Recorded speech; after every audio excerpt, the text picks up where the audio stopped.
Hello and welcome at Book Lovers Companion. My name is Edith, and back behind the microphone is my lovely co-host, the chattering teacup. Hello.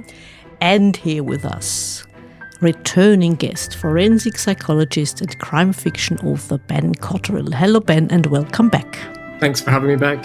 Very nice. So we are here to talk about your book, Nobody, in Blackberry Cove, which came out this year. And I said before the recording, it's not for the faint-hearted.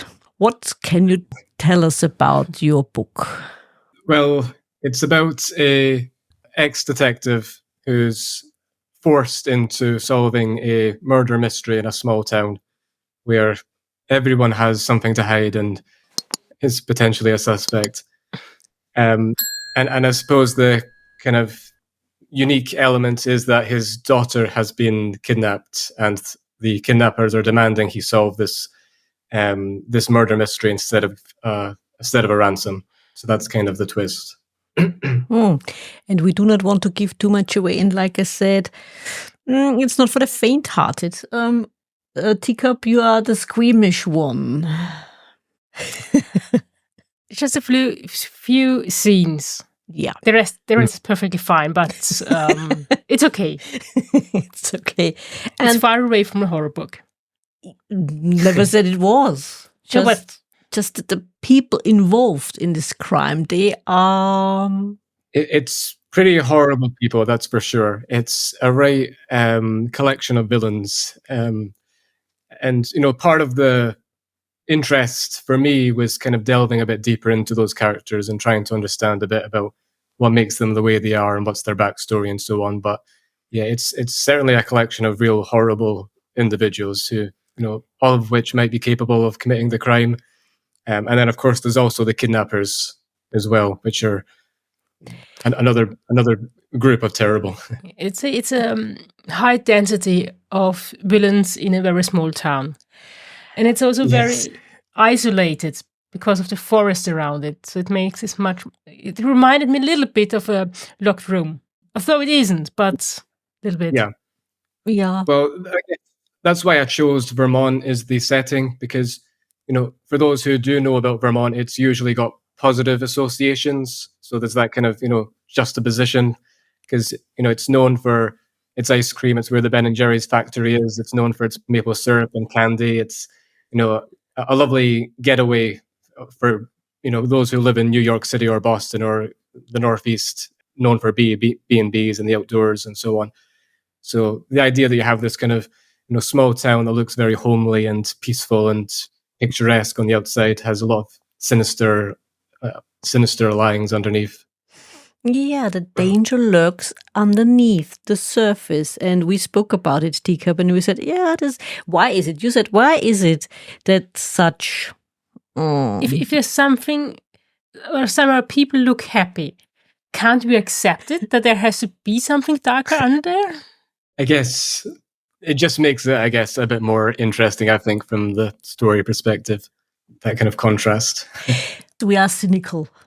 Just admit it. Okay, a bit. Yes, we are. And maybe when you think of small town in New England, if you read, another writer, you think of a kind of horror genre, especially small town in Maine.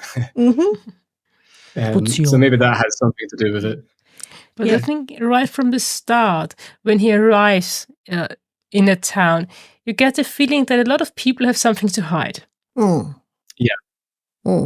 Yeah, but also... It makes you wonder. Yeah, it makes you wonder, but also because he's the outsider, isn't he? I mean, Greg Hunter, your PI, who is tasked with finding out what's going on or what happened to a member of this community. I mean, he's the outsider. He can't expect to be taken into the fold. Right. And obviously that's part of the challenge for him. Part of it also is he has a pretty closed-off personality, and this is a very tight-knit town where everyone's very close. So it's quite hard for him to kind of, get close to a lot of people in town in order to understand what happened. But yes, the idea that everyone has something to hide was, again, part of the appeal to me in writing this. And also, like the teacup said, this idea of the locked room mystery. I mean, it's not the locked room; it's a whole town, actually. Yeah.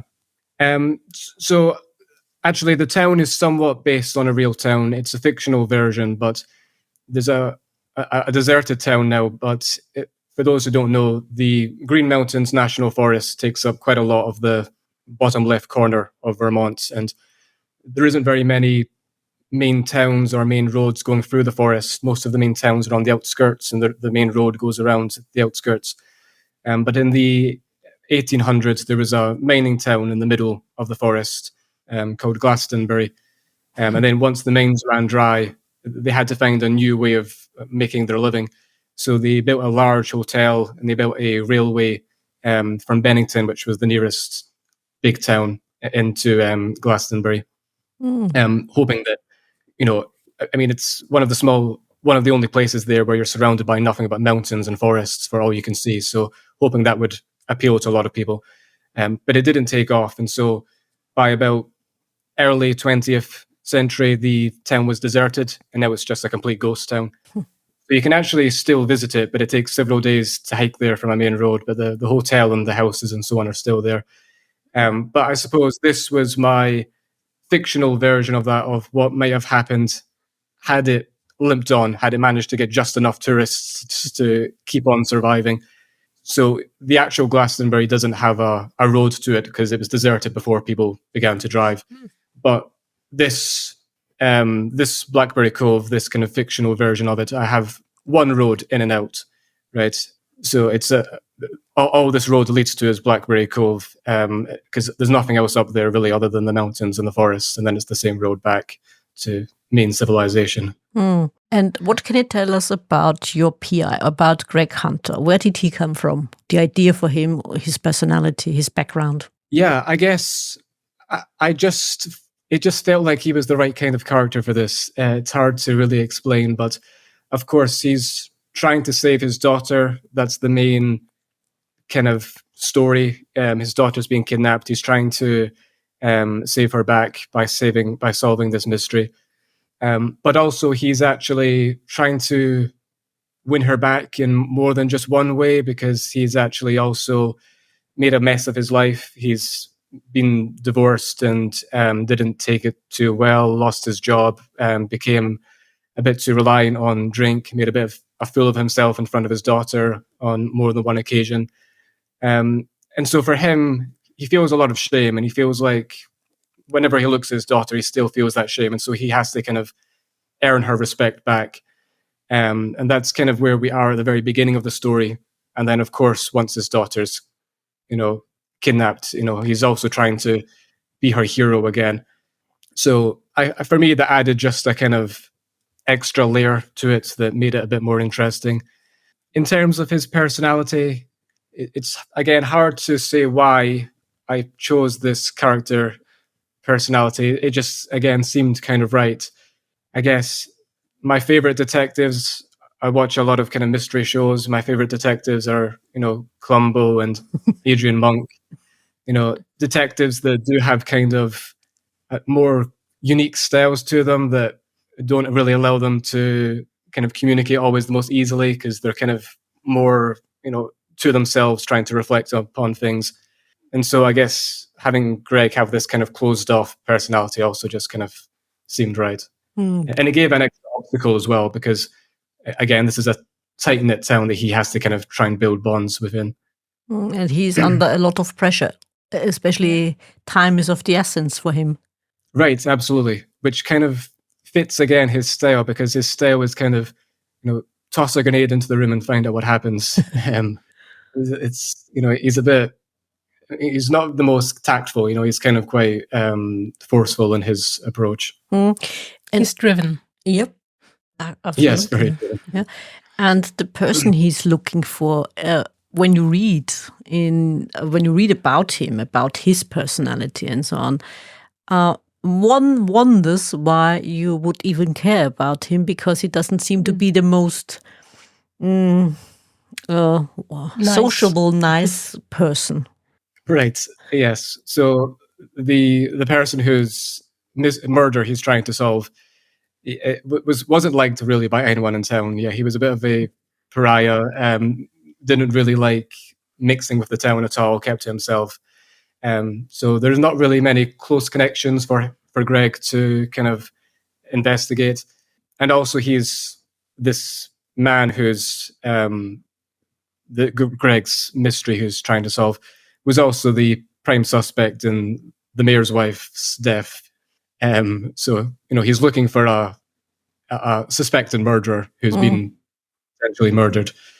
Not your typical victim, maybe, to a murder mystery. Yeah, but one wonders who wants to find him and why. Exactly. Right. Well, also that's all part of the mystery too, right? Because his daughter's been kidnapped. That's quite extreme lengths to go to in order to get a detective to take on your case. So part of the mystery is, why are these people so invested in having Greg be the one to solve the case? And why are they so invested in this missing man who they're believing has been killed? Because again, no body has surfaced. The kidnappers are telling Greg that, this missing man has been killed and you have to solve the murder. But there's not actually any direct evidence that the police have saying that this person has been killed. So again, that's all kind of part of the mystery of who the kidnappers are. Why do they want the murder to be solved? Why do they want Greg to be the one to solve it? Yeah, exactly. And I was wondering, at the end of the book, there are lots of threads in this book. How did you keep track of them? How did you not get lost? How did you do it? What was your process to keep track of all the different twists and turns and threads in your story? Yeah, I guess I knew the ending from the beginning. So it was really all about just working towards the ending. There's some hints and so on kind of thrown in. There's twists, I guess, because it kind of takes an unexpected turn. But again, it's kind of all going in the direction I wanted to go into, and how all of these kind of threads tie together.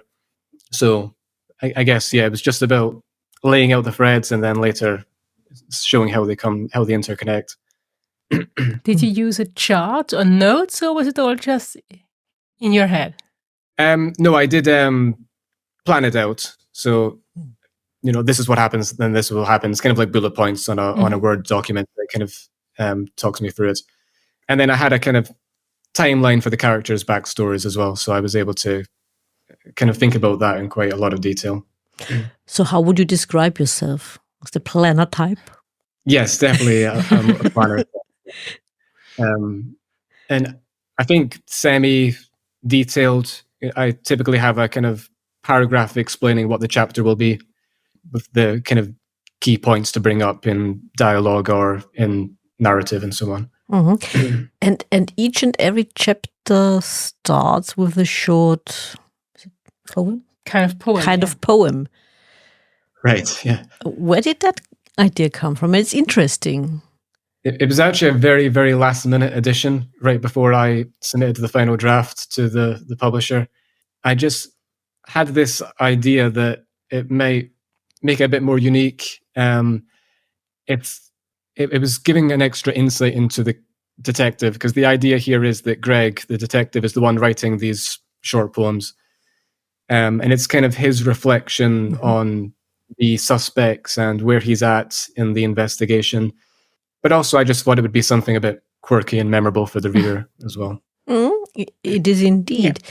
And there is also the question, we spoke about it, Teacup, where we were wondering. Last time you were on the show, we talked about fact and fiction. And profiling. Yes. So it was a bit of amusement. I read when Greg does some profiling, and it's no guesswork. It's a pretty basic profiling.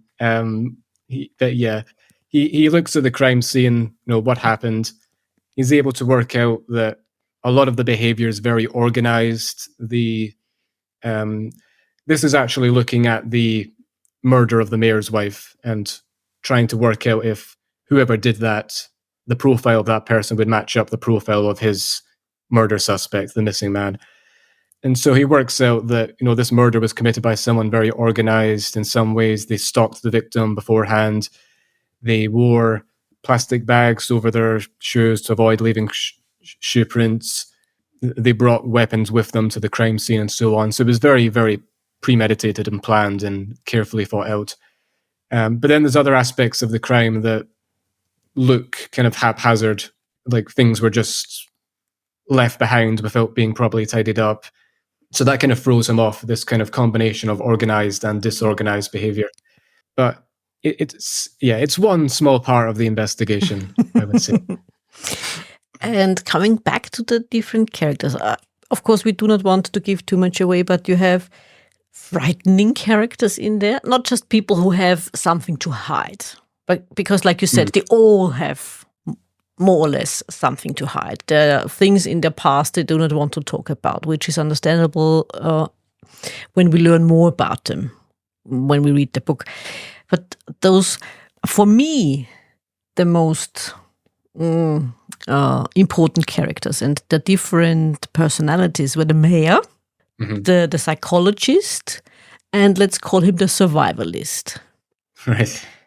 What can you tell us about them? How did you come up with those characters? They play a very important role in the development of the plot. Sure.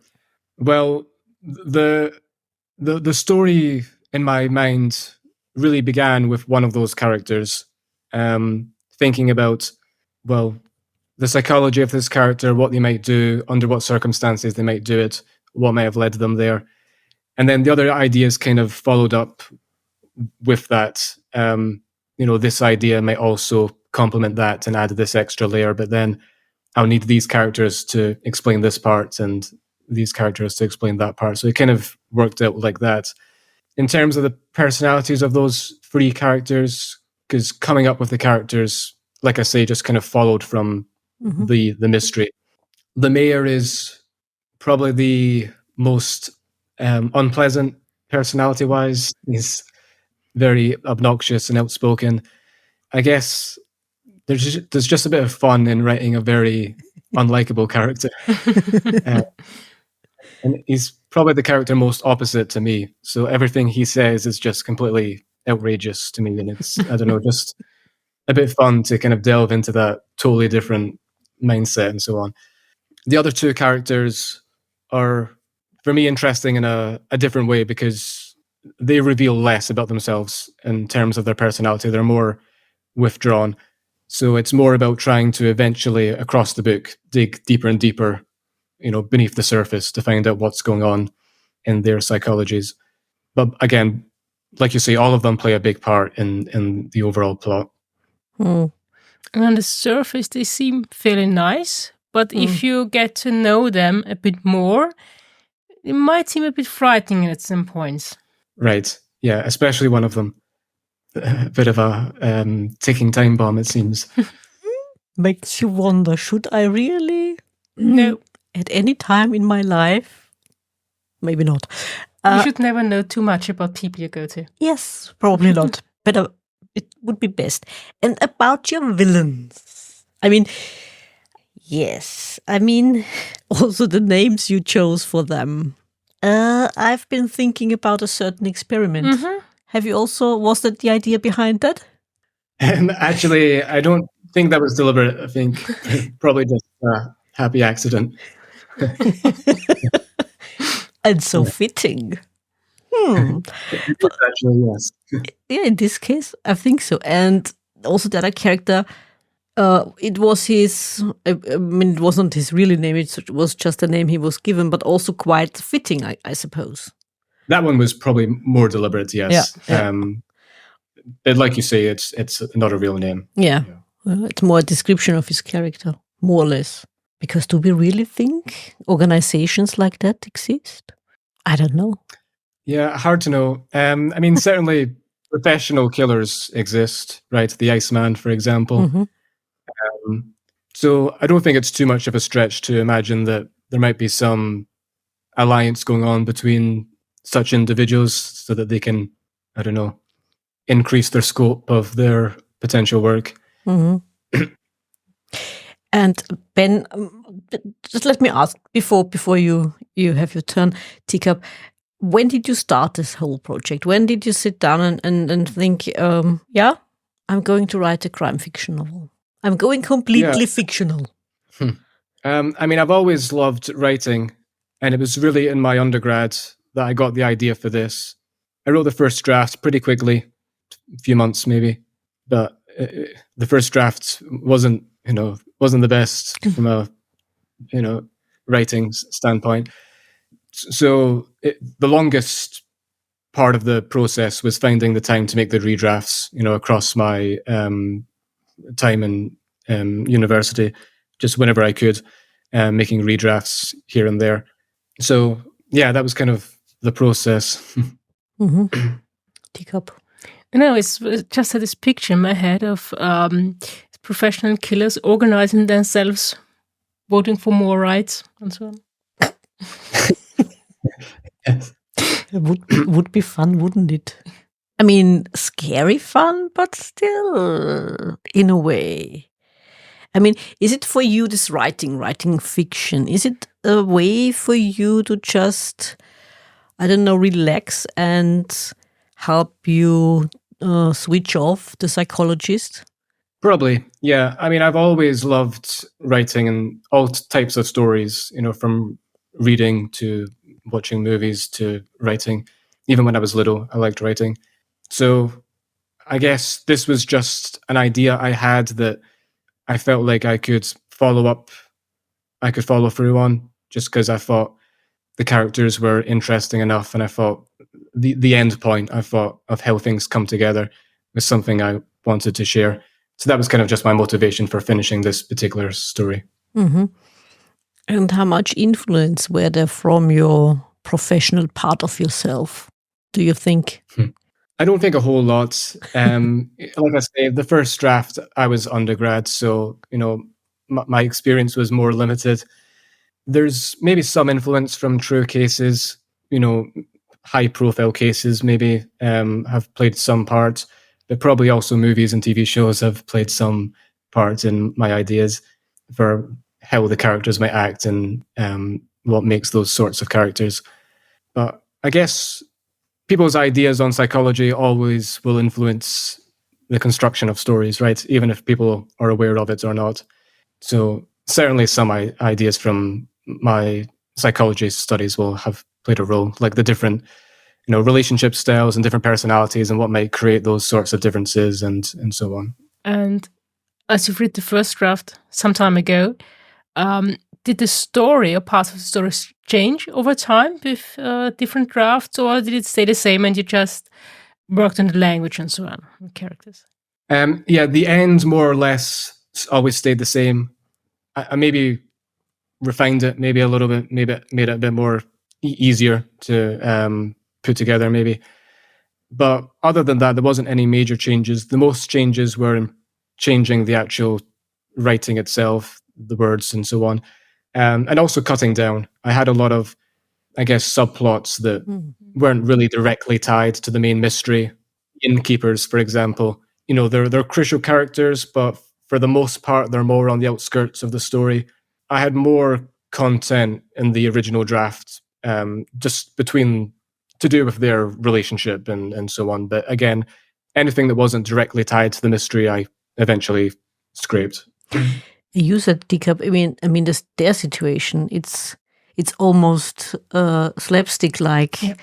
What happened to them? I mean, it's not funny, but it's it's tragic in a way. Yeah. Well, again, the characters are extreme for entertainment purposes. So there is meant to be a little bit of humor and extremity to their behavior. Yeah. There's a lot of extreme bickering early on. Yeah. But isn't it also true of humans that we refuse to communicate sometimes, even because we think the worst of each other, and then we realize we made a mistake? Yeah, I mean, obviously some people might not want to be vulnerable and they might not want to come forward with their flaws because they don't want to be judged and so on. But I think with the innkeepers, and maybe with some other characters, it's more the case of wanting to just live in denial, not wanting to kind of open up the door. It's better, it's better not actually to know that this is the case. It's better just to kind of live not knowing. Yeah, probably. There's also one character who, he is also a tragic figure in the end, but he's also a good man, the sheriff of this small town. And the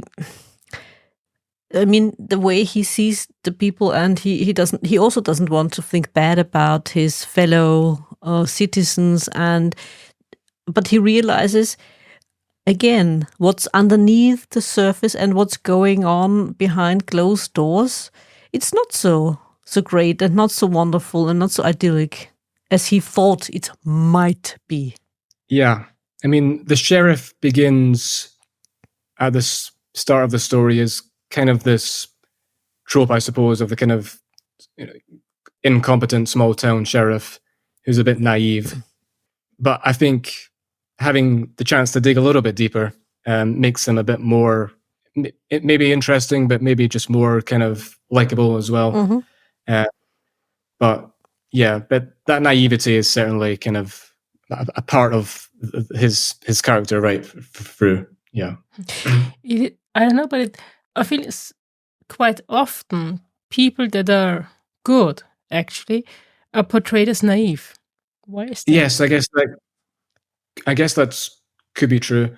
I think maybe because certainly in some situations, like in a high stakes story like this, you need a bit of bite maybe to you in order to kind of combat the villains and so on. And maybe in order to be aware of the darkness that's actually happening, you have to have some experience with darkness, maybe. Carl Jung would say that, you have to kind of tap into your shadow, otherwise you won't be able to kind of control it and be a fully competent person. But, that's, I think, more true for a story like this, because obviously it's high stakes. There is actually evil lurking. And so the person who's kind of blind to that looks naive, even if they're, it's just because they're a good person. So what does that make Miss Marple? She's not naive. She's not a naive one. One of my favorite quotes from the TV show, not from the books, is, "It's dangerous to believe what people say. I haven't done so for years." And she always, like you said, we would call it cynical. She's not cynical, she's experienced. So in a way, our sheriff, although he's the sheriff, he's a sort of innocent. In a way. Yeah. It's a small town. They're not used to crimes such as this. So it's understandable that he would be so innocent. Yeah, exactly. So the English countryside is still the most dangerous place to be, unlike Blackberry Cove. And maybe you have to look for it. Maybe. Yeah, but because like you said, Ben, he hasn't experienced a lot of crime. If you grow up in a place where you have experienced war and so on, you get more experience in life. Right. Whereas Greg's from Boston, and so he has experience with a wider variety of crime and criminals, and so he's more skeptical and more suspicious. I think that will just come through that kind of experience. Yeah. Do you think it's also the cynical side in us why we love to read about the small towns and villages where people get murdered or murder each other, unlike the big cities? Yeah, maybe it could be. It's hard to explain why people are so drawn to these sorts of crime fictions at all. Yeah, I think that could be part of explaining why, particularly in small towns, it's always particularly appealing sometimes. Or maybe it's because it's far away. You think so? I don't know. Maybe. Maybe. In the real world, it doesn't happen that often in the small towns and in the villages. Also not in cities. Yeah, true. Depends on the city, I suppose. Like I said, depends. I mean, I'm from a small village. There wasn't a murder ever. Or maybe it makes it feel more fantastical and less real, because and that kind of makes it a bit more digestible as well. Yeah, true. And what about the setting itself in the United States? I mean, you are from the UK yourself. Were you tempted to set it there, or did it never occur to you? No, I don't think it occurred to me. There's more opportunity for weapons and for other things that lend itself to crime fiction in the US setting. And I kind of explained why Vermont was particularly appealing. Yeah. And then actually, once I began researching Vermont more, I found out more and more about what's called the Bennington Triangle, which is this part of Vermont where a number of strange disappearances have happened. And that's kind of mentioned in the book. I used some of that to add to the atmosphere. So I guess I thought also that would add to the use of this location. It would kind of add to the creepiness of the kind of setting. It is creepy. It is indeed. And those disappearances, were they ever solved or? No. No. Yeah, it's still a number of unsolved mysteries. Do you think, just a guess, you can guess, of course, because since we don't know, do you think people just disappeared because they wanted to, or do you think a crime happened? I don't think a crime happened, because where these disappearances happened was so isolated that for so many such crimes to happen, it would be a bit too coincidental. I think a lot of them were hikers, at least one of them a small child who had kind of strayed away from his parents. I think it's so dense, the forest there, and especially during the winter months, it gets so cold. I think a lot of them, at least, were probably just falling to the environment, the cold weather, maybe the animals and so on, and just getting lost. Accidents in the end. And accidents, yeah, and just never found because of the vastness of the area. Right. Yeah.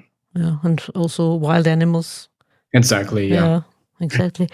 And the narration of the book. Did you ever think of using first-person narration to make it even more, to put the reader even more into Greg's head?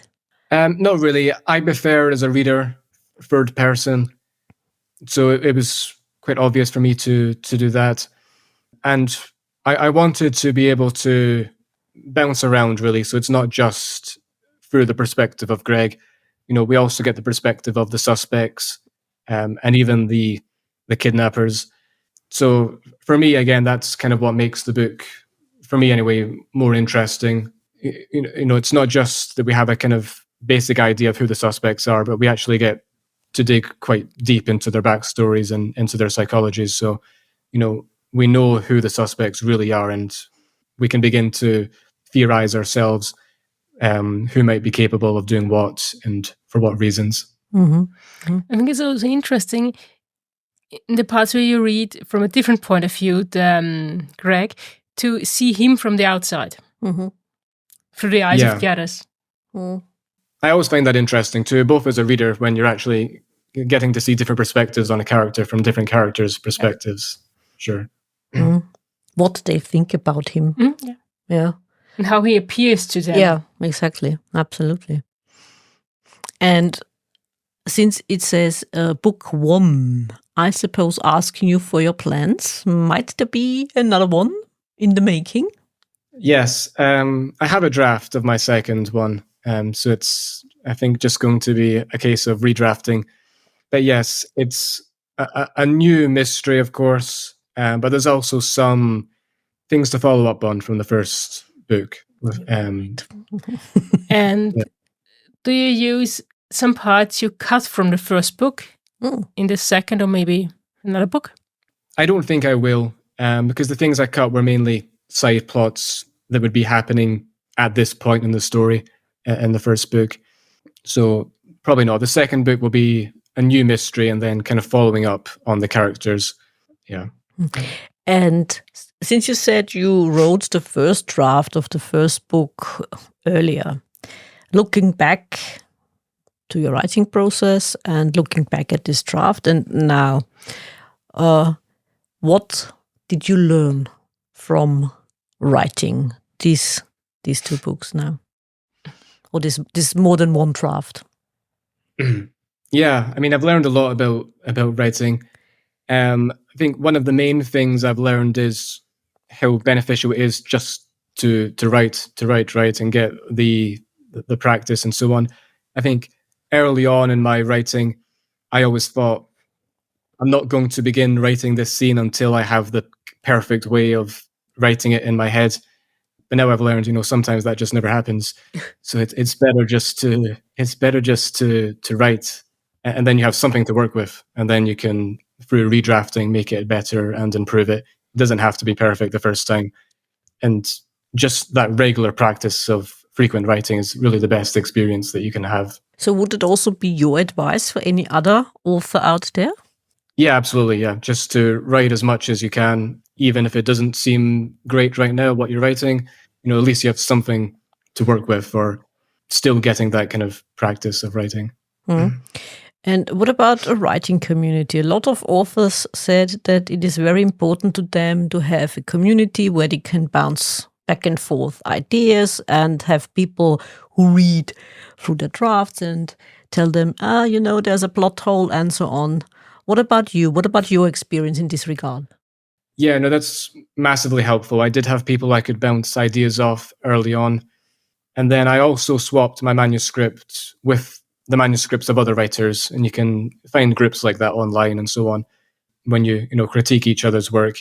And that was massively helpful too. That gave me some further insight, of course, and some ideas.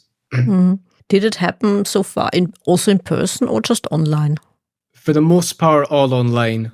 I did give my work eventually. It took a while, but eventually to some people I actually know in real life. And that was helpful too, just getting some feedback that way as well. Mm. And you said publisher. What would happen if you wouldn't have found a publisher? Have you thought, or did you have a plan that would have led you down the independent road as well? I hadn't thought too much about that, just because it would be a lot of work in terms of the marketing and the front cover and everything that goes with it. I suppose I probably eventually would have began thinking more about it, but no, my plan, if you can call it that, was just to keep sending it out to publishers until I got a bite. Mm. Mm. And did you also dabble in screenwriting? Because a lot of authors told us that they did workshops and things that have to do with screenwriting. It also helped them a lot with especially dialogue. Mm. I don't have any workshop experience or anything in screenwriting. I did much when I was much younger. I used to like writing screenplays.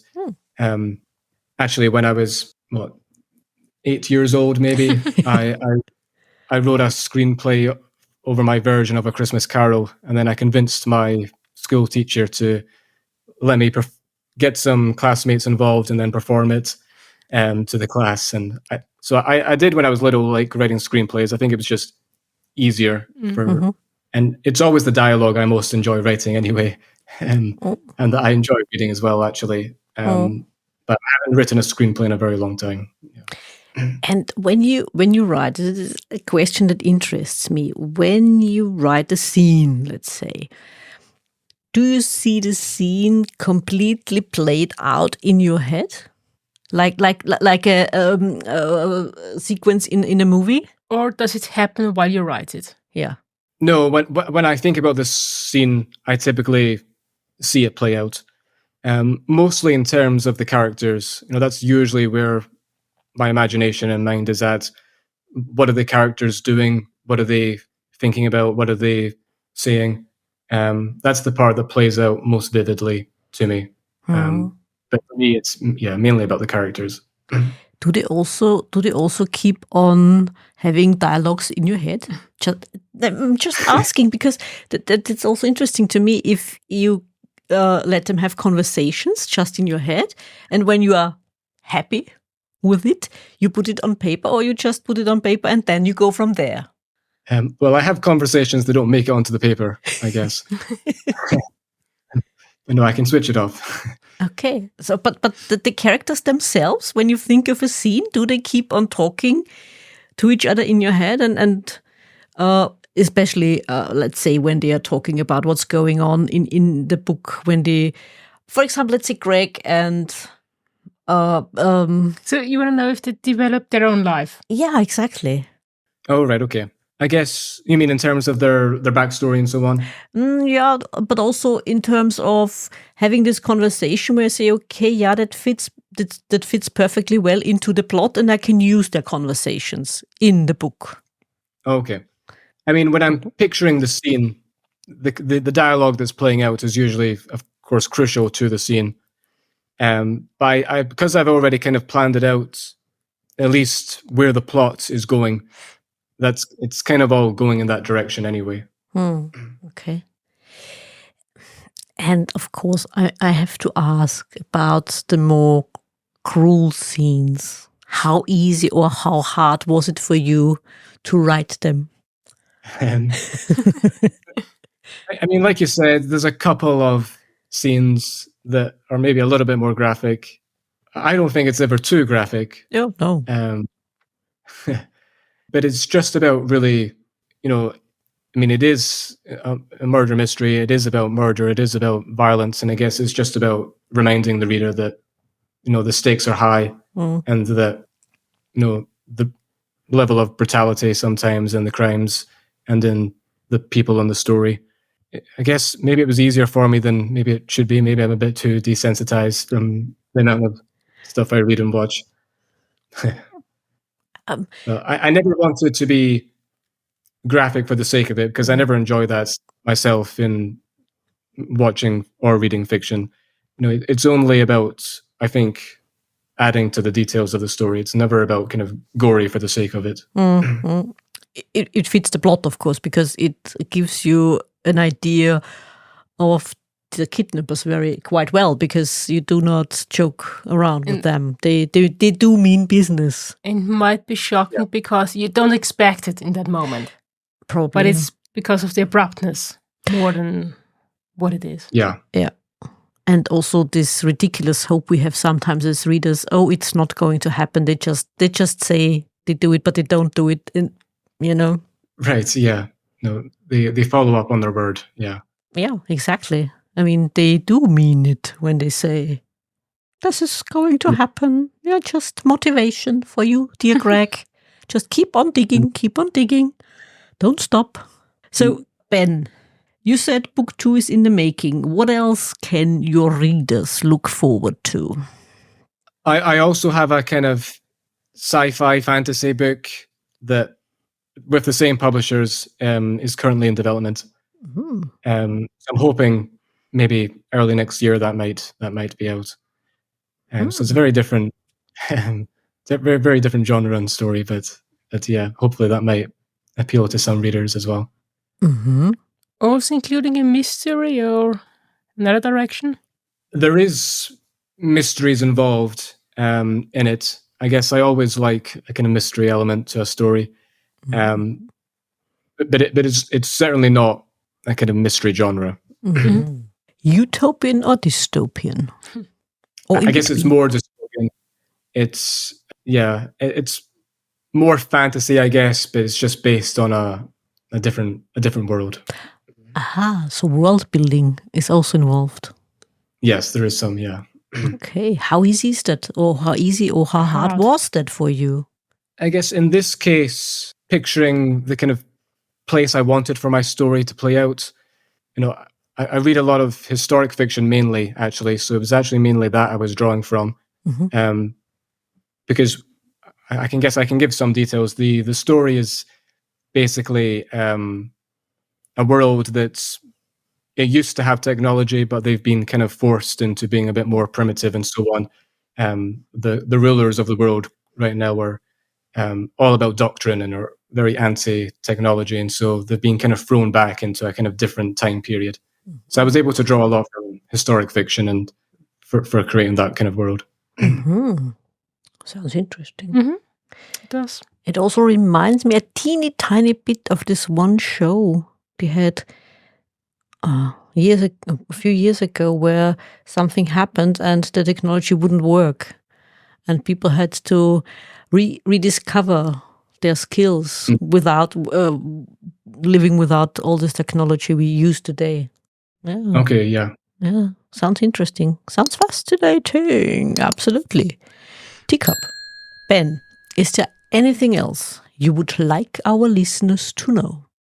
I don't think so. I think I've covered the main parts of the story, the main location, the mystery, the characters. Hopefully there's something there that will appeal to some listeners. I think so, because it was a very fascinating book, and I wanted to keep on reading because I wanted to know how he gets out of this pickle, to put it mildly. It's more than a pickle, And to be honest. to find out what actually happens. Yes. Is he able? What I hope is part of the experience also is, the reader can begin to theorize for themselves and have some guesses over how things might turn out. And because there's quite a number of small mysteries and so on that kind of tie together, the reader might be right about some things, but probably not about everything. And so hopefully the kind of combination of surprises and maybe figuring out some stuff is hopefully part of the fun and the experience. Oh, it was for me, absolutely. Teacup, for you, absolutely. Because when I thought I got it, I didn't. Yeah, well. That's as it usually goes. Yes, that's how it usually goes. I'm completely crap. I wouldn't make a good detective. I love to read those stories, but, So Ben, thank you so much for joining us again. It was an absolute pleasure talking to you. You too. Thanks very much for having me back. You did enjoy this episode as much as we did? Then hit subscribe and don't miss the next episode. Also, make sure to follow us on Twitter, Facebook and Instagram. If you like to support us and buy us a coffee, you can do so via Buy Me a Coffee and other platforms. You can find all the necessary links in the description. Until next time.